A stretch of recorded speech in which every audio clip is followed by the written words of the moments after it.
Many of us this winter have suffered from the flu. It's normally a fairly minor inconvenience that's easily treated. But occasionally a really virulent form of influenza develops that spreads quickly and causes many deaths. It's a scenario that scientists and politicians are always on the lookout for. When the H1N1 strain of influenza was identified a few years ago, experts believed that it could be the cause of a global pandemic. There were fears that the world economy would be paralysed as international trade and travel were massively curtailed. But the governments of the EU's 27 member states took very different approaches to the perceived threat.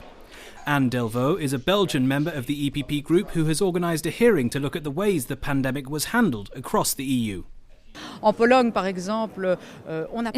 for example, they didn't buy any vaccines, whereas in France, Belgium and other member states they did. In some member states, GPs and primary care specialists were part of the planning. In other countries, this didn't happen. That gave an impression of confusion to Europe's citizens. The European Parliament's Committee on Environment, Public Health and Food Safety recently adopted a resolution on the management of the outbreak of H1N1 influenza over the past 2 years. Madame Delvaux was shadow rapporteur for our group on this resolution, which was critical of what it called a disproportionate response by the EU and its member states to the pandemic threat. So what lessons should the EU now be learning? Unfortunately, many member states, who of course have responsibility for healthcare provision, continue to say that we should improve cooperation, that we should communicate better among ourselves and so on. But when it's time to pass from talking to acting, and that means giving the EU more responsibility for healthcare issues, they hold back.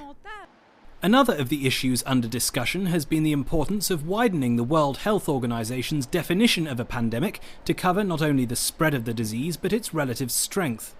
And MEPs also want the EU to enhance the role and responsibility of the European Centre for Disease Prevention and Control, or ECDC. We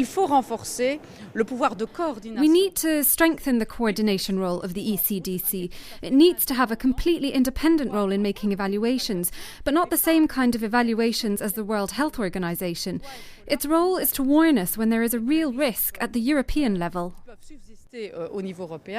So, for the time being, the threat of H1N1 has receded. But we can be sure that one day we'll be facing the possibility of another pandemic. And that's why MEPs are so determined to get things right next time. For more information on our group's activities, please visit our website, eppgroup.eu.